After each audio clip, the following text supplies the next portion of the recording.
The first time I brought my girlfriend, Claire, home to meet my family, I should have known I was walking her into a landmine field disguised as a dining room. Claire wasn't the problem. Claire never is. She's the kind of woman who could charm her way into a locked vault with nothing but a smile and a good cardigan.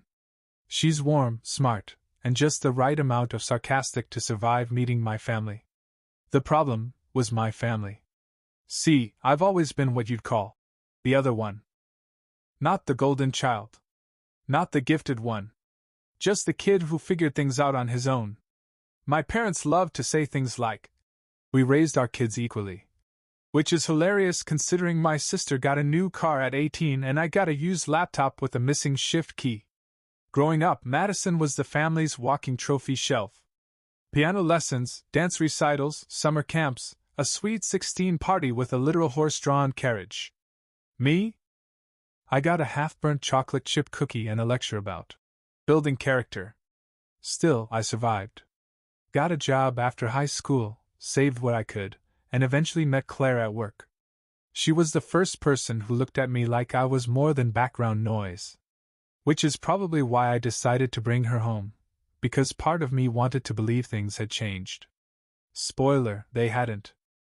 The moment we walked in, my mom did that tight-lipped smile that says, "I wasn't expecting company, but I'll fake it for appearances." She complimented Claire's dress like it was a clearance rack find, then immediately asked if she wanted sparkling water. Not me, just her. My dad barely looked up from his tablet. "Jake," he grunted. No hug. No handshake. Just a nod like I was the mailman dropping off spam. Madison, of course, made an entrance. Flowing hair, expensive perfume, fake modesty. She practically floated in, arms outstretched like she was about to accept an award for existing better than everyone else.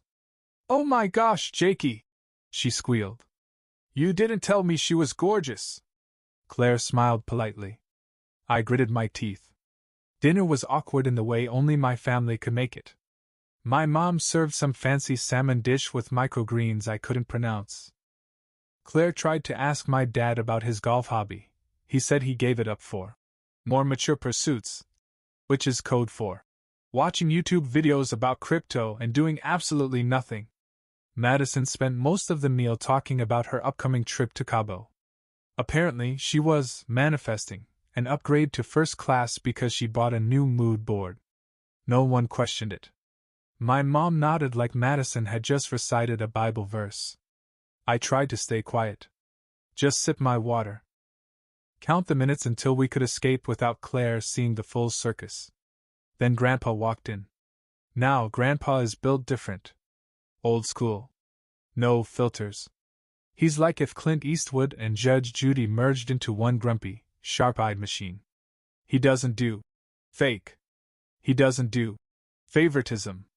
And most importantly, he doesn't miss details. He walked in with his cane, nodded at everyone, and then locked eyes with Claire. "Well now," he said, voice rough like sandpaper but warm. "Who's this pretty thing?" "This is Claire," I said, standing up slightly. "My girlfriend." He smiled wide. "Well, hot damn, Jake. Good on ya." Claire laughed, already charmed. Then he turned to me with a grin that made my stomach twist. "Hey! Show her the car I got you," he said proudly. "That thing still running smooth?" I froze. Fork halfway to my mouth. My heart did a weird drop, like I missed a stair in my own house. Claire tilted her head. "Wait, he got you a car?" I laughed. Bitterly. "Not the good kind. The kind you let out when you're too tired to scream. I never got a car." The silence was immediate. Brutal. Grandpa's smile faded. "What?" I cleared my throat. I remember you talking about something like that. But no, I never got anything." He frowned. Slowly. The lines in his face deepening as the pieces didn't quite fit. "I gave the money for it to your parents," he said, not angrily, not yet. Just puzzled. "I remember doing it. Told your dad it was for you." The room went still. Not one breath. Not one utensil moved. Grandpa looked at my mom. Then at my dad. Then at me again. And with a quiet, furrowed brow, he simply muttered, "Huh. That's strange." Grandpa leaned back slightly in his chair, his cane resting against the table as he stared at my parents like he'd just walked into a room full of strangers. "I gave $5,000 to your father," he said again, slower this time, like the sentence was tasting different the second time around. "Told him it was for your first car. Told him not to tell you so it could be a surprise." Claire glanced at me, then at my parents. My mom was the first to break. "Oh, Dad, I'm sure it's just a mix-up." "A mix-up?" Grandpa cut her off, eyes narrowing. "You think I'm some confused old man with spare change falling out of my brain? I wrote the check. In this very kitchen. Your husband said he knew a dealership. Said he'd handle it." My dad stayed silent. Which, in our family, was the universal sign of guilt. Grandpa turned back to me, and this time, his voice was gentler. "You never saw a car? Not even a hint?" I shook my head slowly. "I thought maybe you'd forgotten. Or that it was one of those things people say and then life gets in the way." Grandpa's jaw flexed. "I'm old, not senile." At that point, Madison spoke up, and if you know anything about her, you know she always thinks she's helping. "Oh my God!" she laughed, waving her hand like we were being dramatic. "This is so overblown. That was, what, like 2 years ago? Why does it matter?" Grandpa's eyes darted to her. "You knew about it?" Madison froze mid-sip of her wine. Well, I remember Dad saying something about a dealership visit, but I didn't know the money was for Jake." There was a pause. Long, cold. Unforgiving. Then Grandpa sat forward, placed both palms on the table, and with absolute calm, he asked, "So, who stole it?"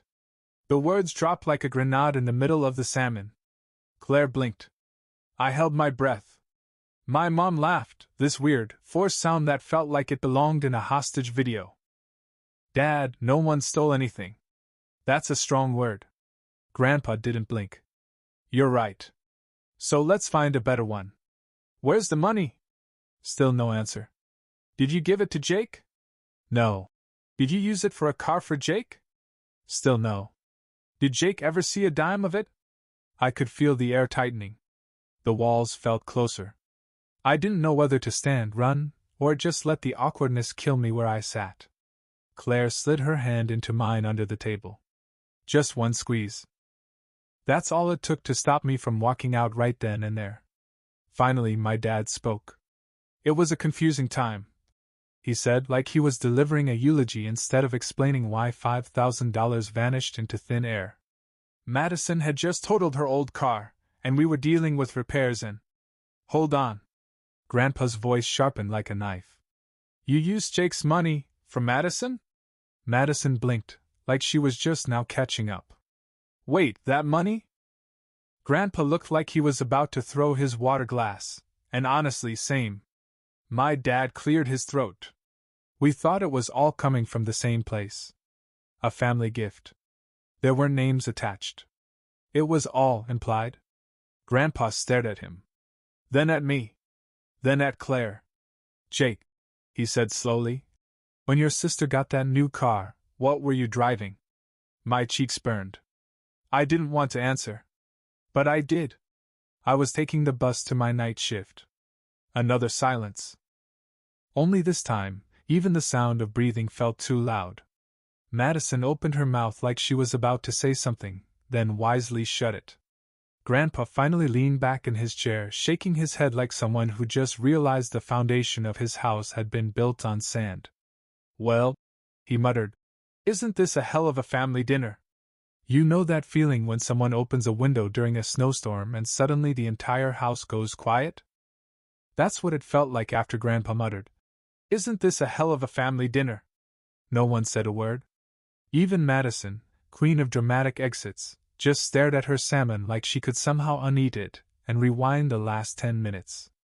Claire rubbed her thumb gently against my hand under the table. I didn't realize how tense I was until then. My whole arm felt like a twisted-up phone cord. Grandpa leaned back in his chair, arms crossed, looking at each of us like a judge surveying a very guilty courtroom.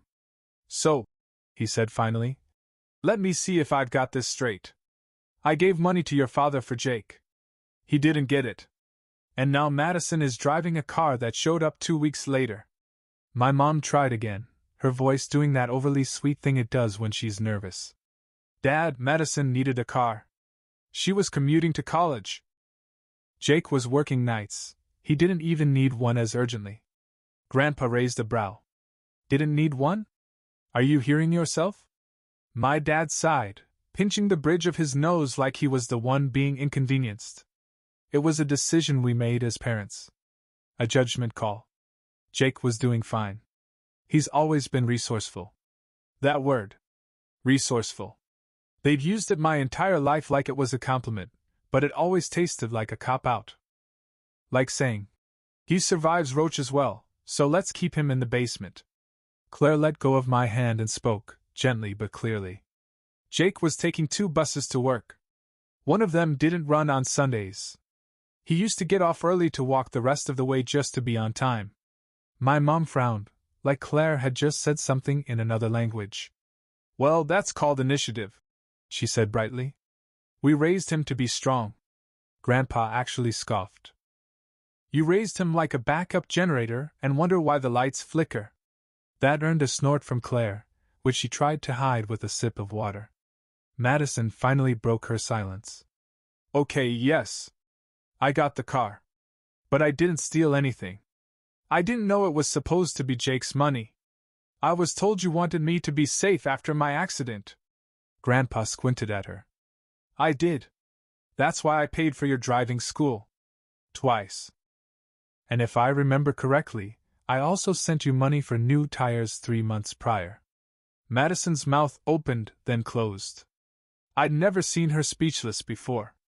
I almost took a picture. Grandpa looked back at me. You should have told me.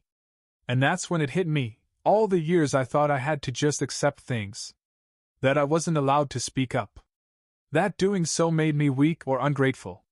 When really, I was just trained to take scraps and say thank you. I figured you didn't remember, I said quietly. Or that maybe something happened. I stopped hoping a long time ago. That last sentence landed harder than I meant it to. Grandpa's face dropped for a second. I could see it, guilt. Real, raw old man guilt. The kind that doesn't come with words. Just silence and the clench of a jaw that's held back too much. He looked at Claire. You with him long? She smiled gently. 2 years. And he still shows up to work early. Makes his own lunch. Wears boots with actual holes in them. He looked back at me. That's not resourceful. That's someone making it work because no one ever bothered to. I didn't say anything. Didn't have to. Finally, Grandpa stood up slowly. You know what? I don't have the appetite for this anymore. Dad, my mom said, standing too. Come on, it's dinner. He grabbed his cane. Don't. Not tonight. And with that, he looked at me, nodded once, and walked out. Just like that. Claire exhaled hard. Madison reached for the wine again. My dad muttered something about always making a scene. But me? I just sat there. My fork was untouched. My stomach is empty. And for the first time in a long time, I wasn't sure if I ever wanted to come back. We left not long after Grandpa did. Claire offered to stay, to help clean up or smooth things over. But I was already grabbing her coat before she finished the sentence. I didn't even say goodbye. Neither did my parents. Madison gave me a stiff half-wave like she was dismissing a waiter. The walk to the car was silent at first. Autumn air, crisp and sharp. My breath came out in clouds, but my mind felt foggy in all the wrong ways. Claire broke the silence gently. You okay? I nodded. Convincing. I exhaled. I didn't want him to find out like that. Why? She asked, unlocking the door. Because you were trying to protect him, or because you've spent so long convincing yourself it didn't matter? I didn't answer. Not because I didn't have one, but because she nailed it. We sat in the car for a while, engine off. No music. Just that kind of stillness that only really happens after a blow-up that wasn't supposed to happen. I looked down at my hands, callous from years of warehouse work. No degree, no family support, no backup plan, just grit, sore knuckles, and someone who somehow still loved me through it. I should have spoken up sooner, I said quietly. Claire shook her head. You shouldn't have had to. And somehow, that hit even harder. The next day, I got a text from Grandpa. Swing by tomorrow. I want to show you something. That was it. No emoji. No details. Classic Grandpa. I didn't know what to expect. Maybe a dusty checkbook. Maybe an apology. Maybe just a rant about the downfall of society and his refusal to use online banking. But when I arrived at his place, what I found was more layered. He opened the door wearing his old fishing hat and that navy blue flannel he always pretends he just found lying around.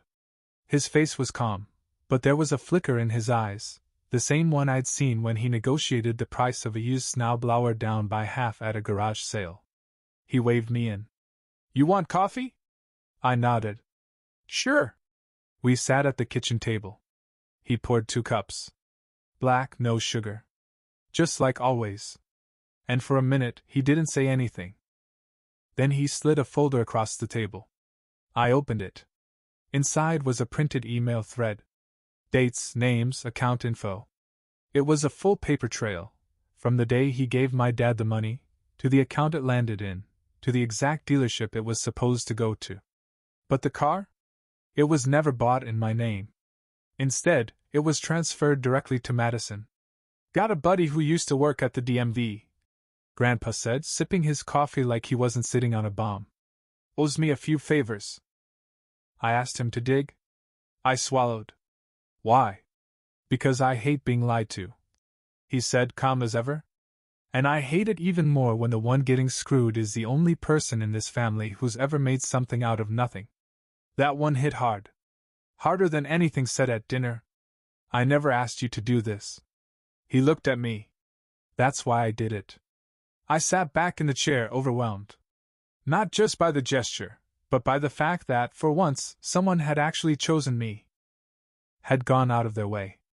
Had said, "You matter." Not with words, but with action. Grandpa wasn't done. I also called your parents. Told them I want that money accounted for. Told them if it's not returned, I'll be speaking to a lawyer. I blinked. You're suing your own daughter? He snorted. Don't tempt me. I've been looking for an excuse to get out of Thanksgiving. I laughed. For the first time in 24 hours, it felt real. Then he slid over a second envelope. What's this? Open it. Inside was a key. And a photo. A dark green pickup truck, sturdy, simple. The kind that doesn't look like much until it outlives every vehicle in your neighborhood. She's parked outside, Grandpa said. Title's in your name. Bought it yesterday. And before you say anything, I'm not replacing what I already gave you. I'm just correcting what they took. I stared at the photo, then at him. I didn't even realize my eyes were burning until I blinked and felt them sting. I don't know what to say. He leaned back. Just promise me one thing. Yeah? Next time someone hands you scraps and calls it a feast, don't just take it. Flip the damn table. The next morning, I drove the truck to work.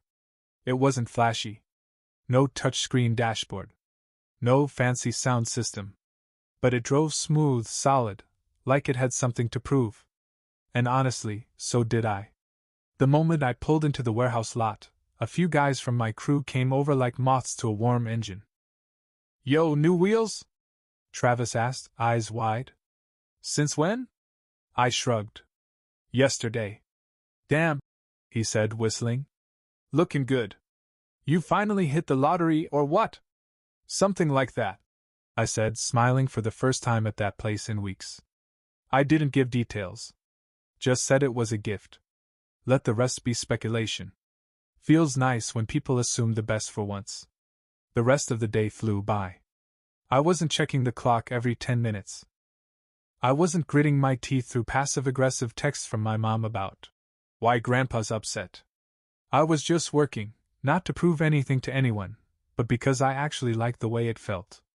After work, Claire met me in the parking lot. She took one look at the truck, grinned like a kid, and said, "God, this thing's got more personality than your dad's entire face." She climbed in, rolled down the window, and yelled, "Let's get tacos, truck boy!" For the first time in forever, I didn't feel like a background character in my own life. But of course, peace never lasts long when your family runs on entitlement and guilt. It started with Madison. That night, she sent me a message. No greeting. No emoji. Just, "So you finally got the truck. Congrats, I guess." I stared at it. Not, "I'm sorry." Not, "I didn't know." Just passive bitterness wrapped in a sarcastic bow. I didn't reply. 10 minutes later. "Kinda weird that Grandpa's buying you cars now. Didn't know we were doing the whole revenge son thing." Claire leaned over my shoulder and read the message. "Tell her you're not the revenge son. You're the corrected mistake son." I laughed, but still didn't answer. Silence was more powerful now than any comeback. Then came the call from my mom. "I just think this whole thing's gotten way out of hand," she started, without even a hello. "Your sister's upset. Your father's embarrassed. And now Dad's talking about lawyers? Is that really necessary?" I stayed quiet, letting her talk. "You got a truck. That's great. But dragging this out won't fix anything. We're still a family, Jake." That word, family. God, they love to weaponize it. I finally spoke. "Do you even hear yourself?" She went silent. For years I was told to suck it up. Work harder. Be resourceful. You gave Madison a car with money that was meant for me, then acted like I should be grateful she got it. And now that I finally have something, you're calling it drama? My mom sighed, the deep, heavy kind meant to make me feel guilty. Classic. "Jake, we had limited resources. You always managed." "Yeah. I did. Alone." The silence on the other end was the loudest thing she'd said all day. "I'm not asking for apologies," I said. "Just stop pretending this was ever fair." Then I hung up. A week passed. I kept showing up to work in the truck. Claire kept making fun of my dad vehicle and blasting throwback rock through the speakers. Grandpa called every other day just to check if I'd changed the oil yet. I hadn't. But I lied and said yes. Then something happened I didn't expect. My dad showed up at my apartment. Claire and I were eating takeout when the knock came.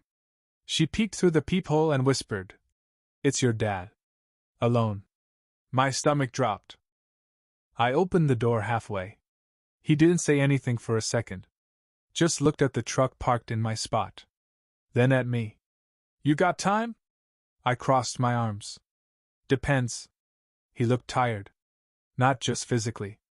The kind of tired that comes from getting called out and having no good excuse to give back. "I didn't handle it right," he said finally. "The money. The car. A lot of things." I didn't answer. "I didn't think it mattered. You were always the one who figured things out." Madison, she needed help. I shook my head. No. She just expected it. He rubbed his jaw. "You're angry." I nodded. "I used to be. Now I'm just done." That hit him. Not like a slap. More like a door shutting. He nodded slowly. "Okay." Then he walked away. Didn't beg. Didn't argue. Just left. And weirdly, that hurt more than if he had yelled. But I didn't chase him. Because this time, I got to decide when the conversation ended. A few days passed. I didn't hear from my parents again, which honestly felt like a vacation.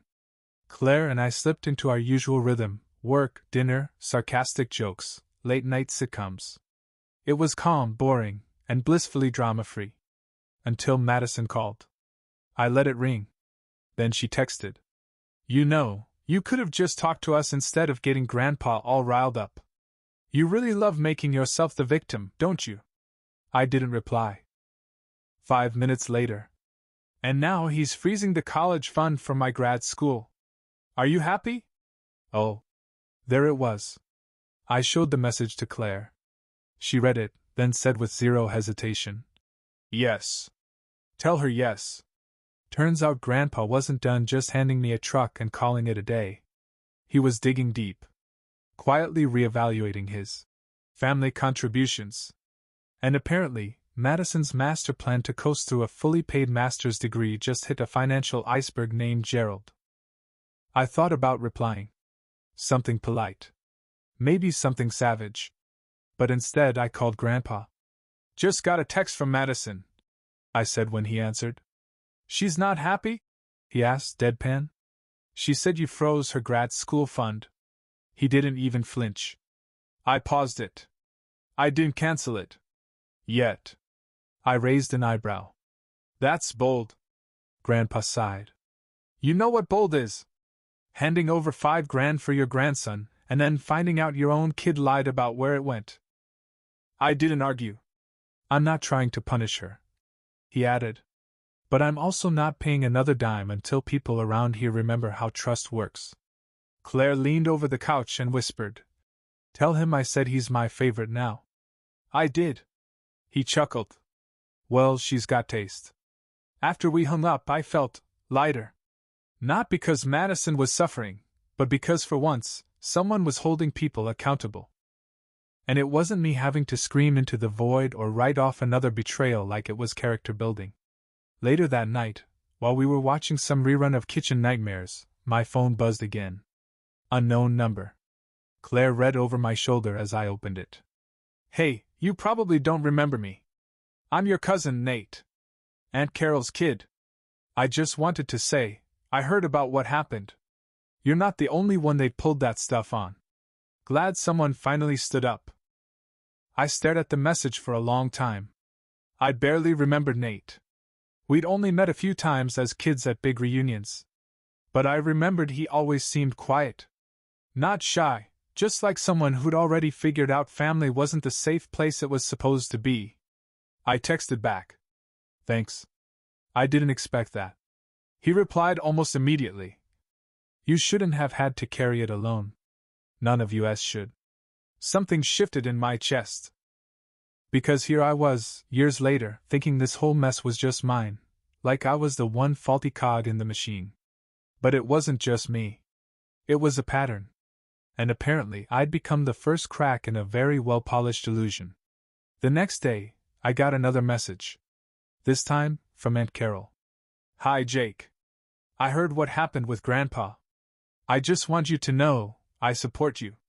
And I'm sorry if you ever felt left out. You weren't. You were just quieter. We should have listened more." Claire saw it before I did. She held up the phone like it was a rare Pokémon card. "They're falling like dominoes." I grinned. The weird part was, I didn't feel vengeful. I didn't want to scream, "I told you so," or wave the truck keys in anyone's face. I just felt steady. Like maybe, for once, I'd stopped waiting for approval that was never coming, and started building my own peace instead. The next time I saw my parents, it wasn't on purpose. It was Grandma's birthday, the big 7-5, and Claire and I had already RSVP'd weeks before the incident. She loved Claire. Called her my second granddaughter. And honestly, she was one of the only people in the family who never treated me like a background prop. So I wasn't gonna ditch her just because the rest of the room would be radioactive. We arrived a little late, intentionally. Claire wore a forest green dress and brought her famous strawberry cake. I wore the one good shirt I owned that didn't scream, "I work in a warehouse." And we parked the truck right in front of the house like a shiny green middle finger. The second we walked in, the energy shifted. Madison was by the wine table, deep in conversation with a cousin who looked like she wanted to disappear into the dip tray.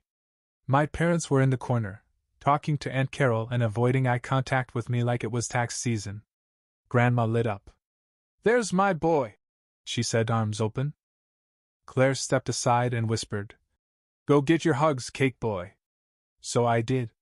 Everything was going fine until Madison cornered me near the kitchen sink while I was grabbing Claire a drink. She didn't even say hi. "So you're the hero now?" she said, arms crossed. I blinked. Excuse me? She scoffed. You've humiliated Mom and Dad. Got Grandpa to freeze my tuition. And now you're just walking around like the wrong prince of the family. I held up Claire's soda bottle and smiled. I'm just here for the cake. Madison stepped closer. You think any of this is going to last? Grandpa's old. When he's gone, who do you think Mom and Dad are leaving things to? That one hit me. Not because I wanted anything from them, but because she still thought I did. I don't care, I said. Calm. Solid. I'm not here for the money. Never was. She snorted. Yeah, okay. You're such a martyr. I smiled, and this time it wasn't forced. No. I'm just done pretending you're the only one who matters. Then I turned to leave, and almost ran into Grandpa, who had apparently witnessed the entire conversation from the hallway like a retired detective waiting to deliver a plot twist. You done? He asked Madison, not unkindly. Just done. She opened her mouth, and shut it again. He walked past her and clinked a spoon against his glass. I just want to say something before we cut the cake, he said to the room. This family has been riding on appearances for too long. We throw big parties, talk big game, but when it comes to showing up for each other, some of us haven't. You could hear a pin drop. I gave money meant for Jake, Grandpa continued, his voice steady, and it got rerouted. No apology. No accountability. But somehow, he's the one being treated like a problem. All eyes turned to me. I didn't shrink. I didn't speak. Just let him talk. Well, no more, Grandpa said. I've updated my will. Don't worry, you'll all get a copy. But Jake, he looked straight at me. Thank you for teaching me who actually shows up, even when no one's cheering. Madison's jaw visibly tightened. My dad cleared his throat. My mom blinked like someone had just thrown confetti in her soup. Claire squeezed my hand. And me? I didn't smile. I didn't smirk. I just nodded. Once. Because for the first time in a very long time, I didn't need the validation. I already had it. 3 months later, I got a letter in the mail. A real one. Envelope, stamp, return address in my mom's handwriting, which, in our family, was basically the equivalent of a flare gun over enemy territory. Claire held it like it might explode. Should I wear gloves? She asked. I laughed and opened it. Inside was a card that said, Thinking of you. The kind of thing you send to someone who just got dumped or survived a minor surgery. Inside was a short note. Jake. We hope you're doing okay. Your father and I want to talk. Maybe reset things. Also, Madison's grad tuition is due soon. Maybe we could all meet and figure things out as a family? Love. Mom. Asterisk.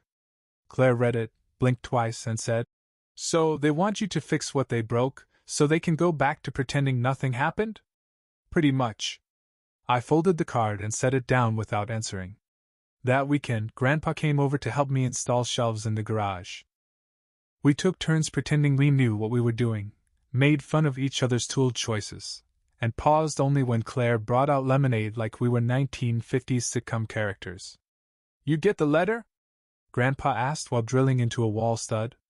I did. Let me guess. Peace offering with a price tag. Something like that. He nodded, still drilling. Don't let it drag you back in, kid. They're not mad because you did something wrong. They're mad because you stopped letting it happen. I nodded. I'm not going back. You shouldn't. Later that night, I wrote my mom a reply. Short. Simple. I'm doing well. I hope you are too. I won't be covering Madison's tuition. Please don't contact me again unless it's without conditions. Jake. No anger. No revenge. Just closure. A week passed. Then 2. Then I got another letter, this one from Aunt Carol. Inside was a photo. It was me, Claire, Grandpa, and 2 cousins I hadn't seen since childhood, sitting on lawn chairs outside our place, smiling like we'd just won something. Which, in a way, we had.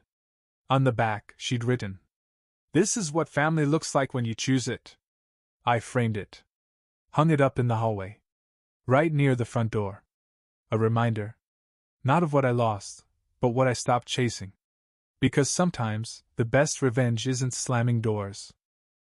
It's building a life so solid, they can't even reach the handle.